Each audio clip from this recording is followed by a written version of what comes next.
also is a valued member of our business community with her husband. And you already got to meet him and Parker. And they moved to Door County 4.5 years ago, reside in Sturgeon Bay. And I welcome Jen to go up to the podium and make a few comments and tell us about Boys and Girls Club, Door County. Yeah.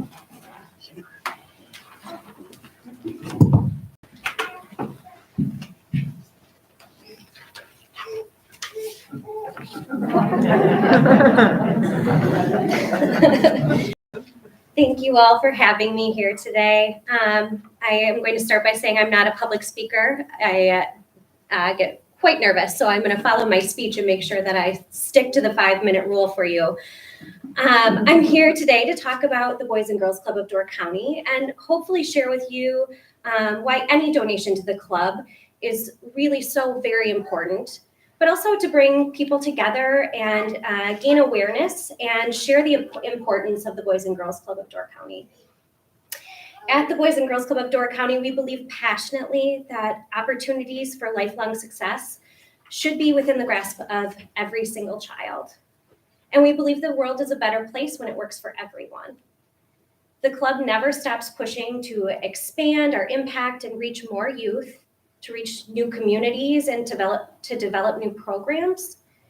What this organization has built over the last about 20 years has been a very determined effort to make the club into a rock-solid institution that children, teens, and families can depend on day after day, month after month, year after year for decades to come.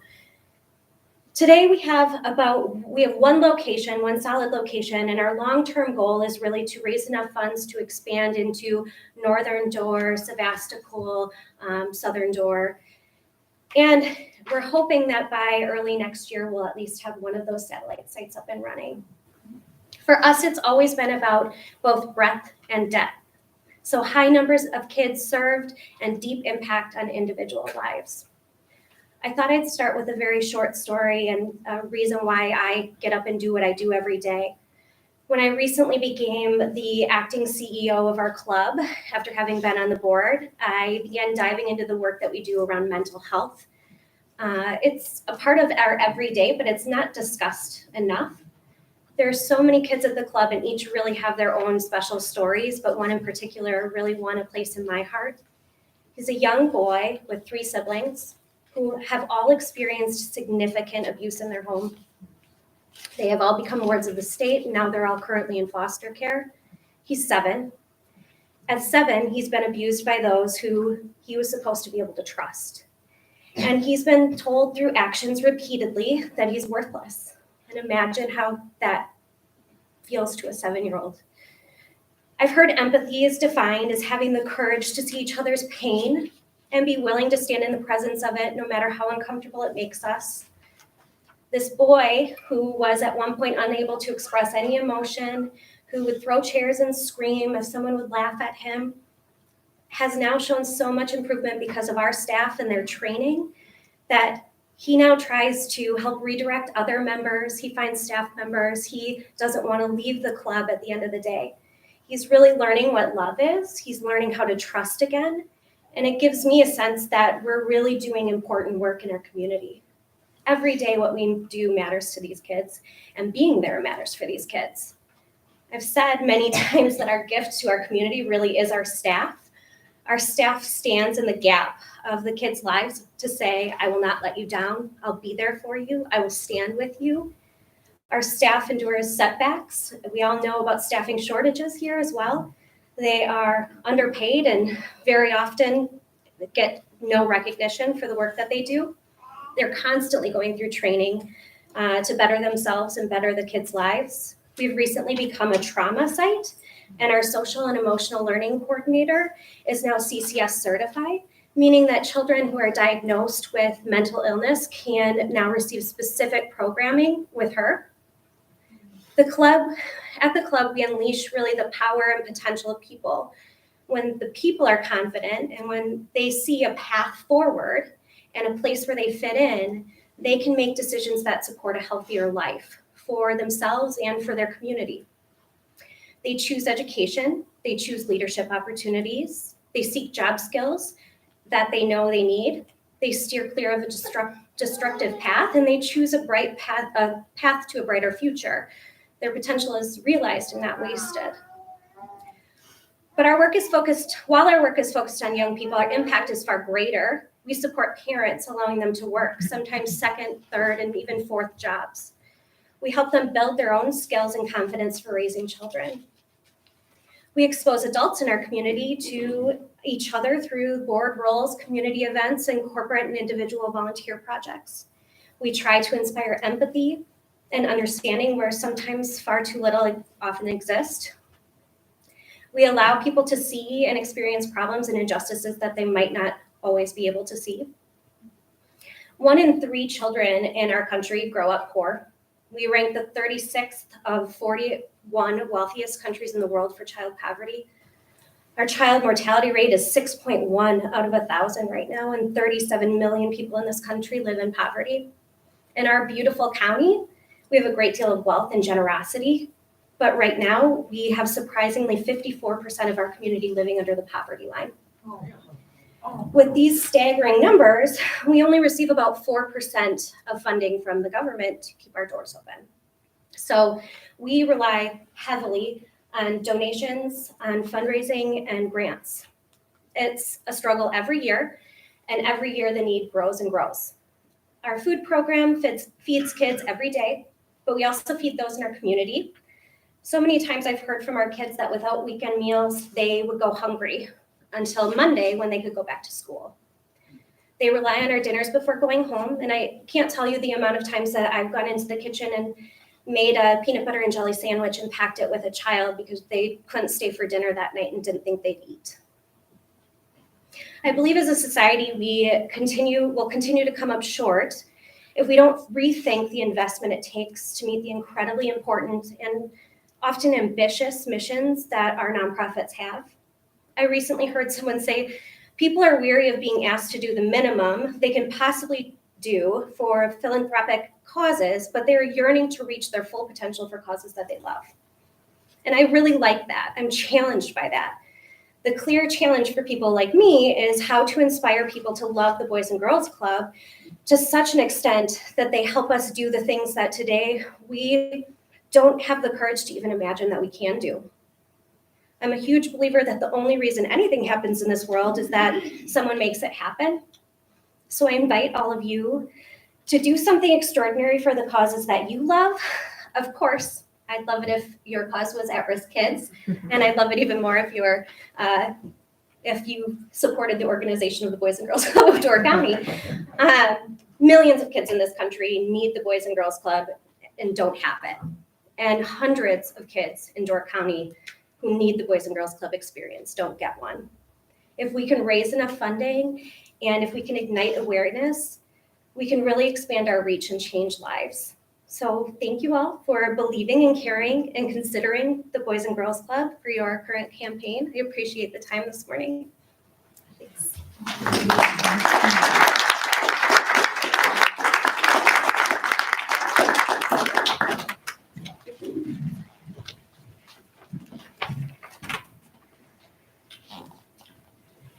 Thank you so much, Jennifer.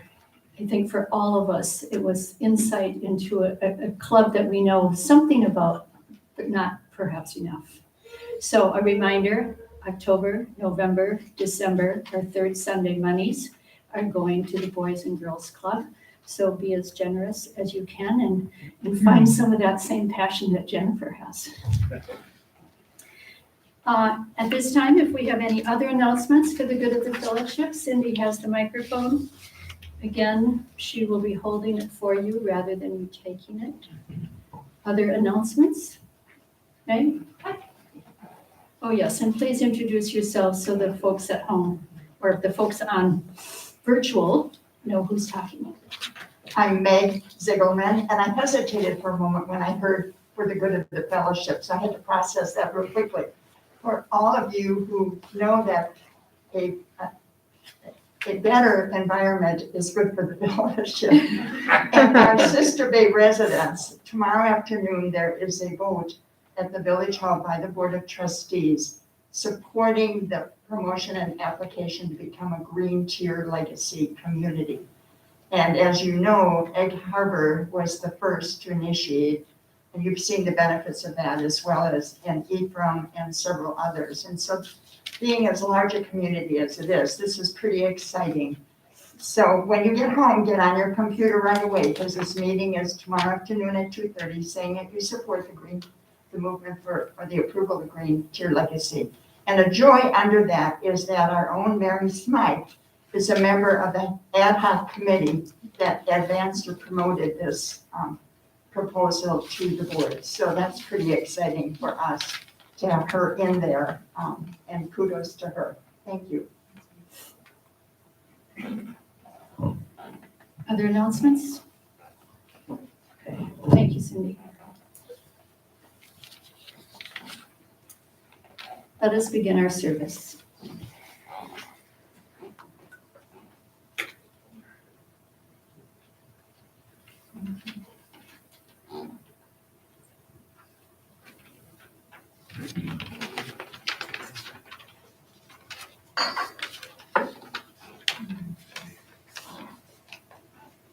These are words from the Reverend Amy Carroll Webb. We light this flame for the art of sacred unknowing. Humbled by all that we cannot fathom in this time, we come into the presence of what we do know, perhaps the only thing we can ever know, that love is now and forever, the only answer to everything and everyone in every moment.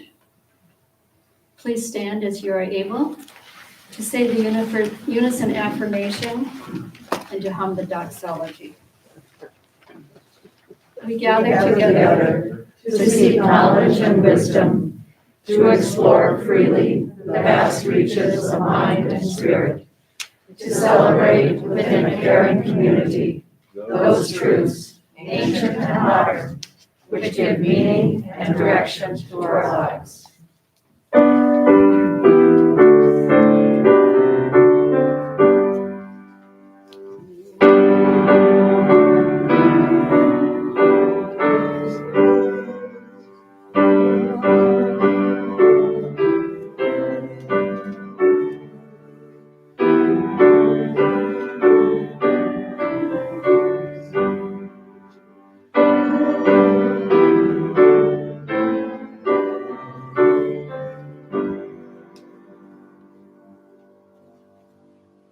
As we hummed that, I realized I probably made a major mistake this morning, so mea culpa, mea culpa. For those of you who remember that.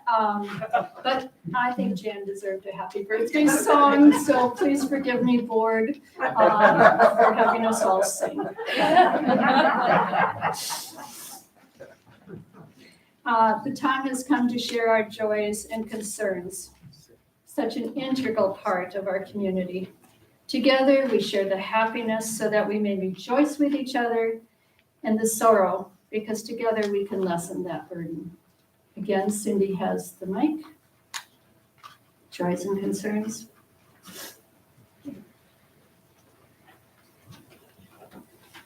I'm Hank Wolst, and November 8th, tomorrow, the U.S. opens up its border to Canadian visitors. On November 9th, Tuesday, our dear friends from Keswick, Ontario, about an hour north of Toronto, will be pulling up into our driveway to visit with us. It'll be the first time we've seen them in 2 years. So we're very, very happy about that.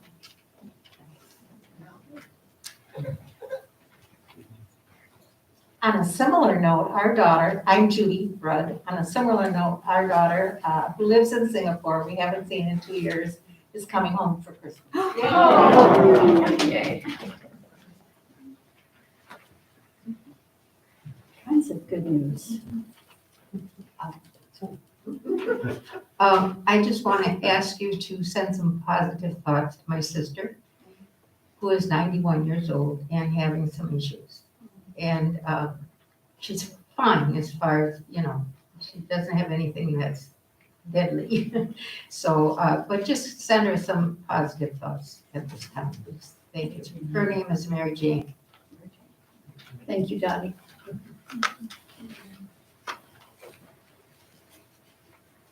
Louise, it's a joy that Jane Porkers daughter-in-law and son from Maryland are able to come and be with her. So we're joyful.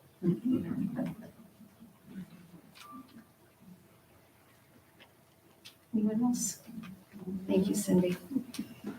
And it is my joy to be the service leader for Katie Dahl. And if you don't know who she is, you have not, maybe you've just been sleeping the last 10 years or so. So, it's a little tough to give her an introduction because all of Door County and all of Wisconsin and all of the Midwest and most of the United States and even some places overseas knows who she is. But we do welcome her and her words of wisdom. They often come in the form of a song, as we all know, but today they come in the form of words. So thank you, Katie. It's our custom to highlight one of our 7 principles on the first Sunday of the month. Today I have chosen our first principle, the inherent worth and dignity of every person. Actually, I found the prayer first and thought it needed to be read, so I decided it fit into the first principle. It's a benediction for a people in the pandemic by Reverend Anya Sandler-Michael. When faced with a challenge such as this, we can turn toward one another or we can turn against. We can ignore the cries of our neighbors or we can let them cry into the arms of our witness. We can respond with indifference to systemic injustice, or we can commit to its undoing.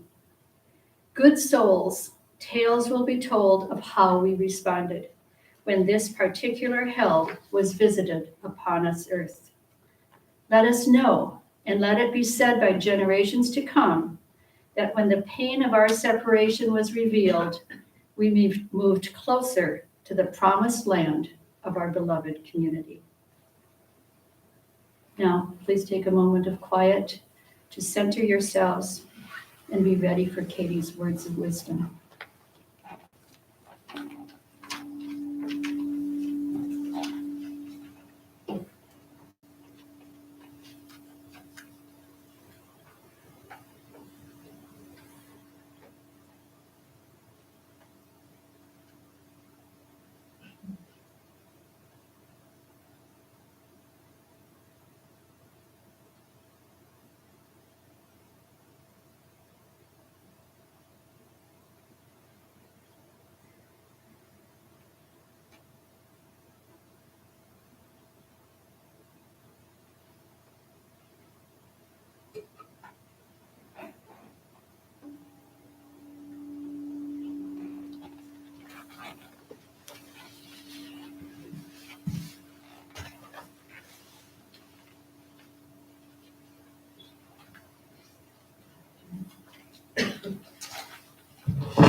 See, now I should have taken it off before I turned the mic on.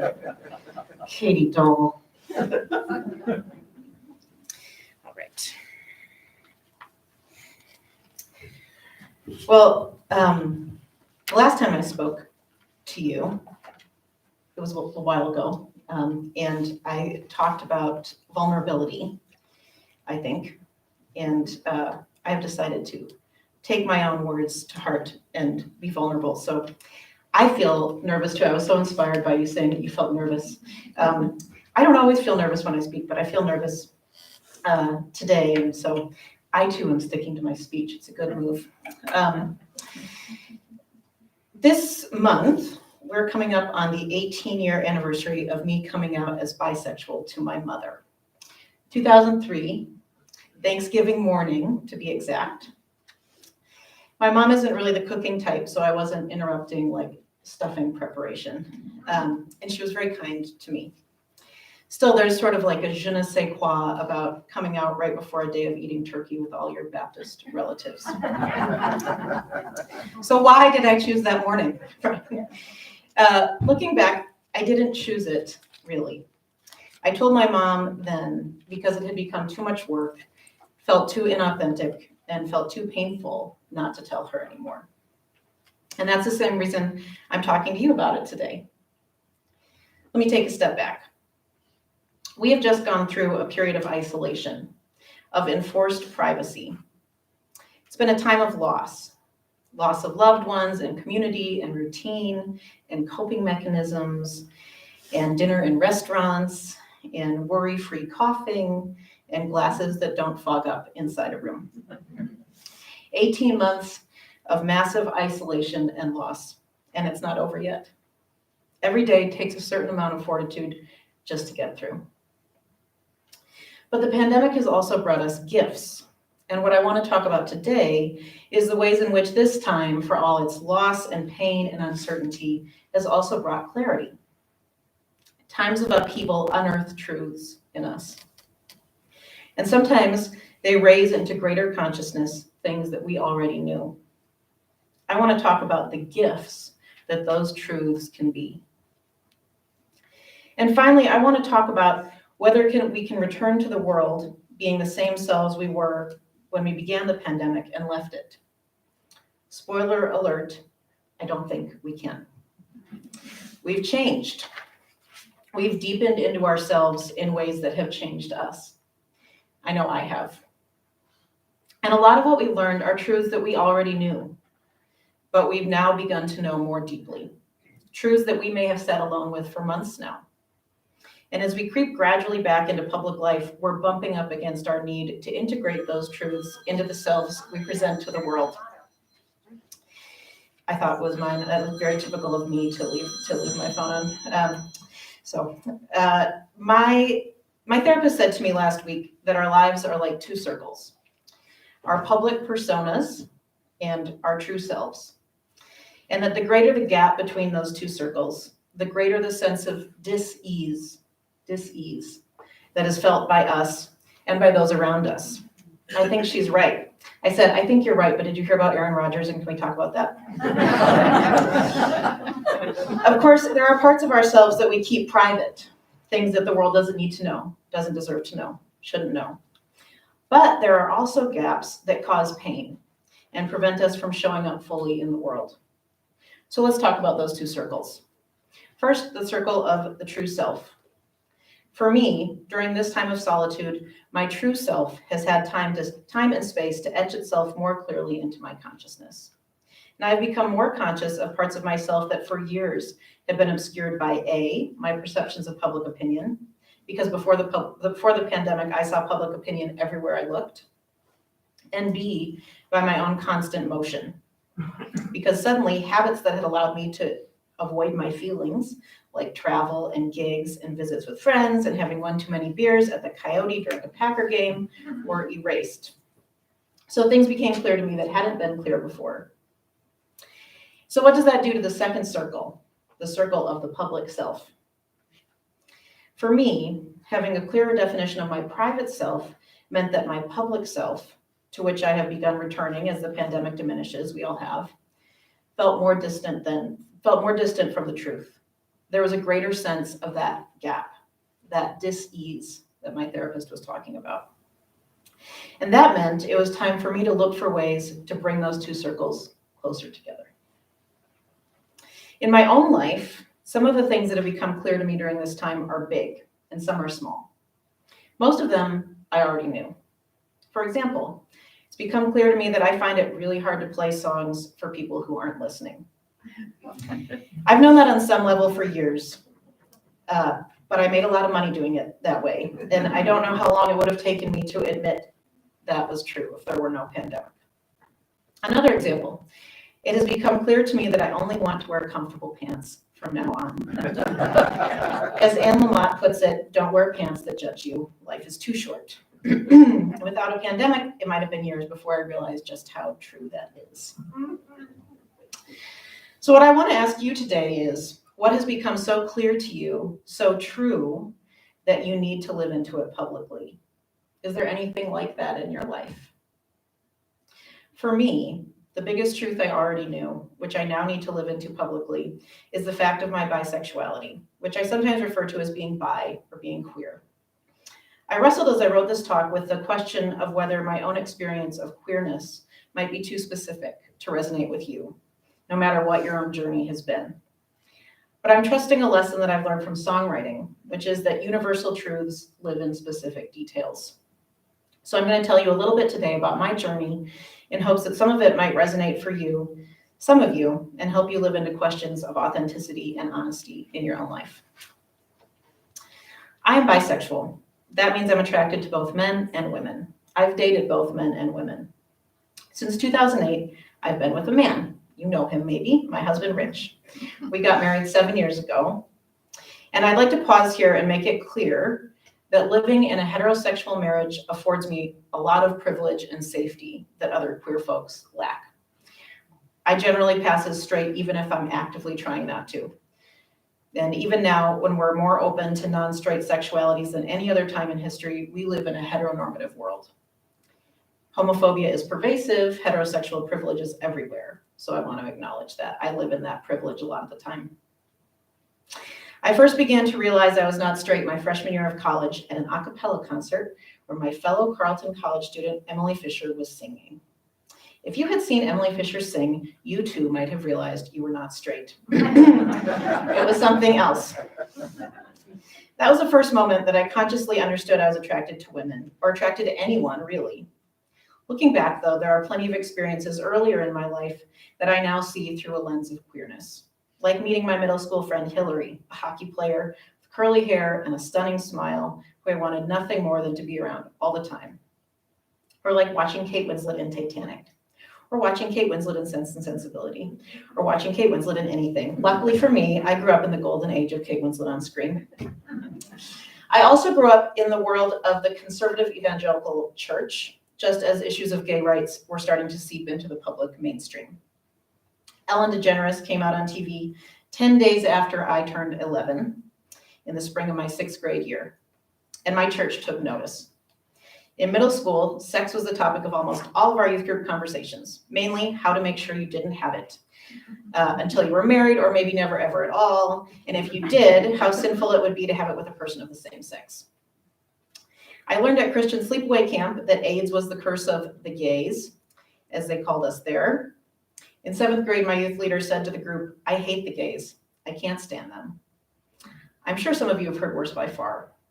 After that, my youth leader said, "But God says I have to love them, so I do." Clearly, he did. All that talk had an impact on me. And so it was that it took me 2 years after that Emily Fisher concert to really admit to myself that I was attracted to women. Compounding the situation was the fact that I also learned in that time that I was attracted to men. And we don't talk about bisexuality in our culture very much. We like people to be all one way. It's easier to understand. It's easier to predict. Even the most accepting among us sometimes miss the possibility of the both and. We don't think about it. Sometimes we get pulled into harmful stereotypes. When I was 13, the Friends character Phoebe Buffay really summed it up when she sang her original song. Sometimes men love women, sometimes men love men. And then there are bisexuals, but some say they're just kidding themselves. La la la la la la la. It's the real hit. After I realized I liked women and I liked men, and I came out to myself as bisexual, I started to learn how to come out to other people, and it was hard for me. But I did eventually start to come out on days other than Thanksgiving and other major holidays. After college, I started dating a woman, my longest relationship before my marriage, and coming out became way easier. Before I started dating her, I often wished something would force me to come out, so I didn't have to make the call in any given interaction of whether to broach the subject or not. And I discovered that nothing forced the subject quite like introducing someone to my girlfriend. Still, even then, people saw only who I was dating at the time. My queerness was visible then, but my bisexuality was not.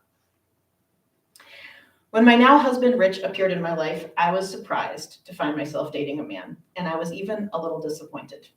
Because what little comfort I had with my own queerness had been a long time coming, and it had been a hard one.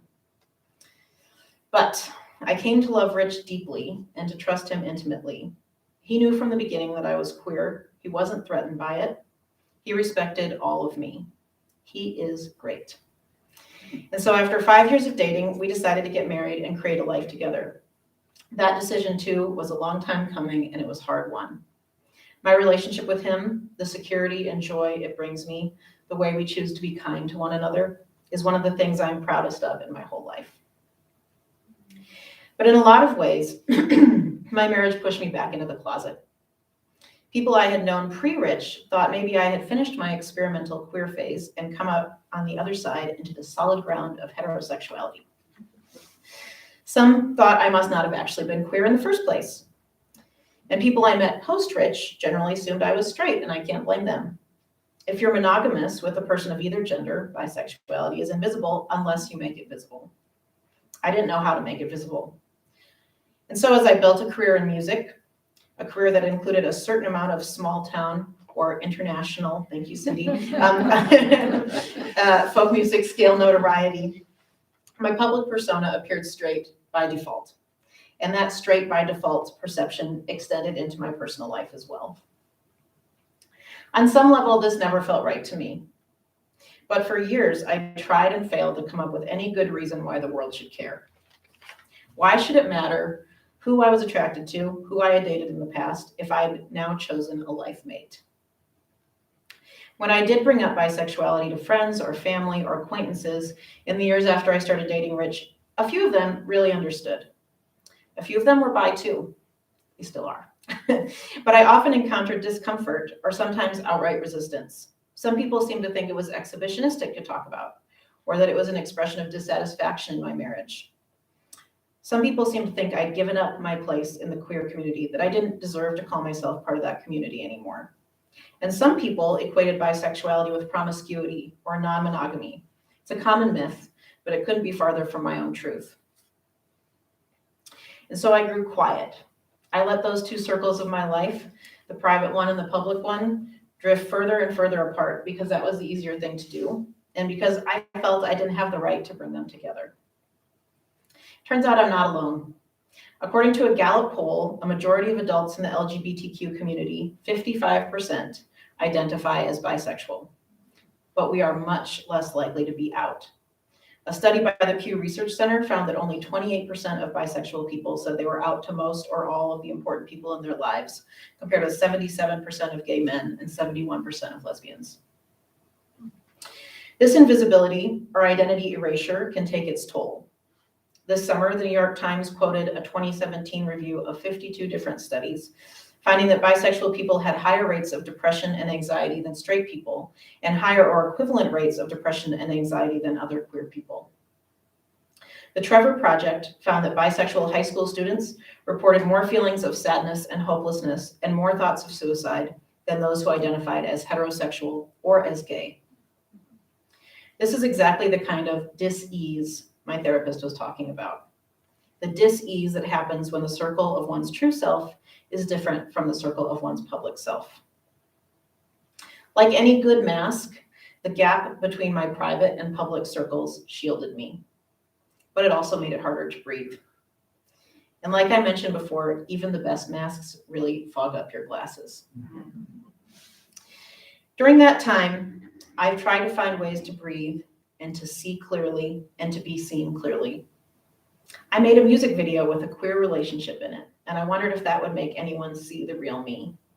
I put a queer character in a play I wrote, and I wondered if that would make anyone see the real me. I wrote love songs with female pronouns and wondered if they would make anyone see the real me. I wanted so much to be seen. And then came the pandemic. Suddenly no one saw me anymore in any way, except over the shiny waves of a Zoom screen. I didn't play gigs for people who weren't listening. I wore comfortable pants, and I thought a lot about my sexuality. I wish I could tell you when exactly things changed for me during the course of the pandemic, but I can't. I can give you a few little snippets.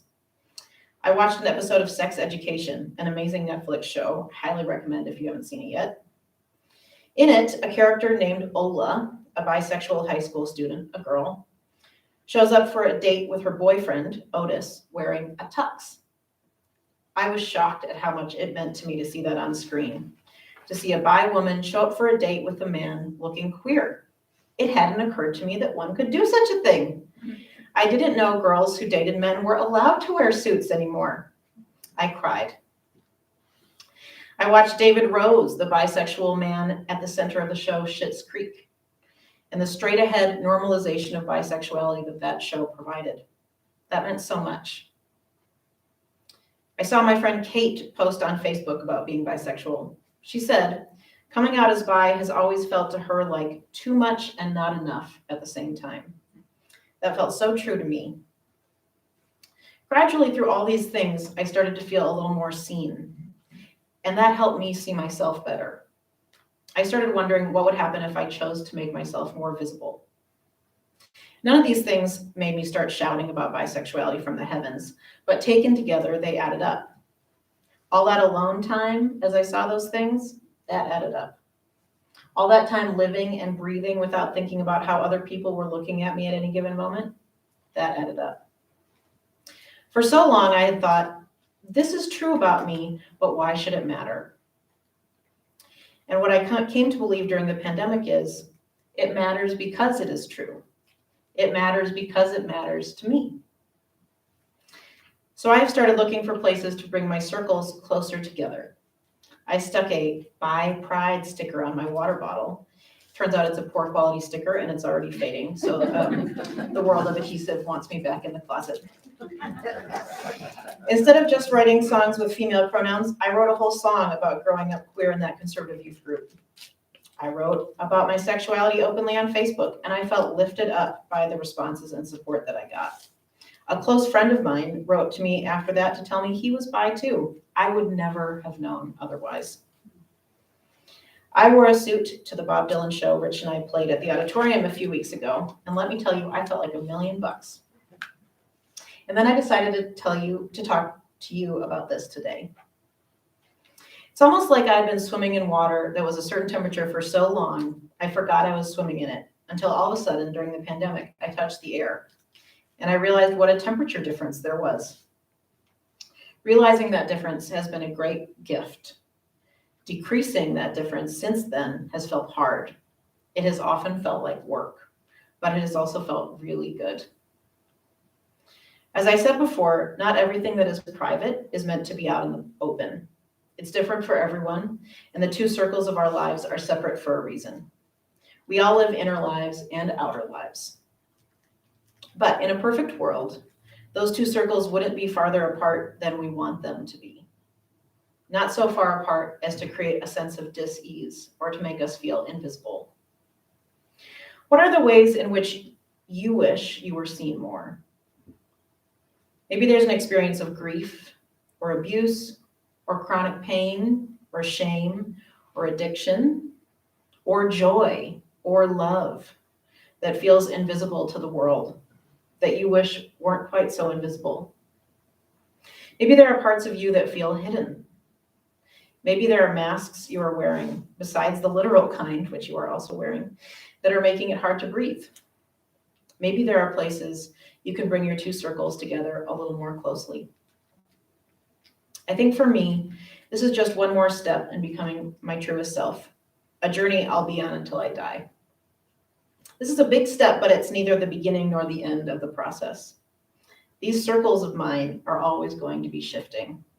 But for me, this pandemic has been about learning what I already knew and using those lessons to bring the circles a little bit closer together.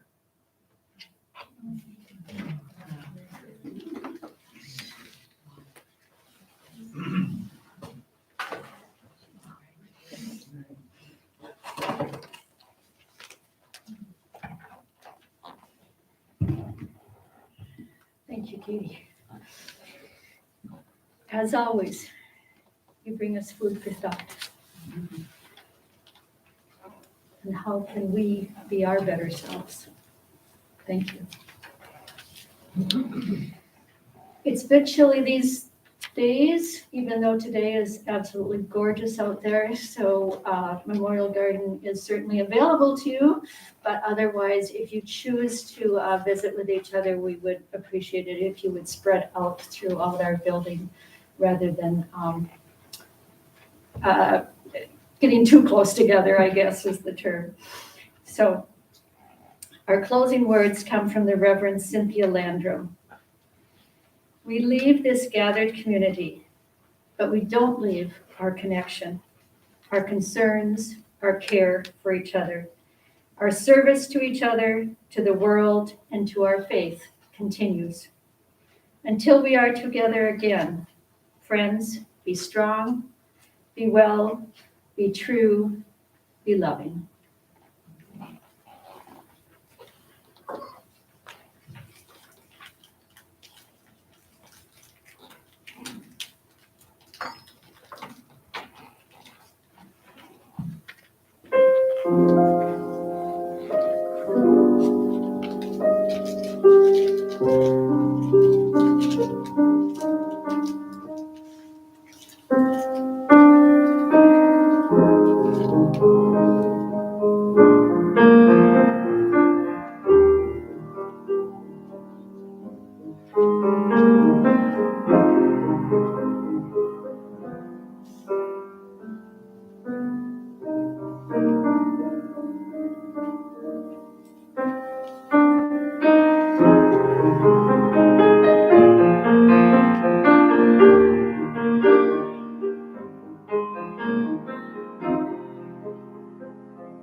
Amazing. Okay.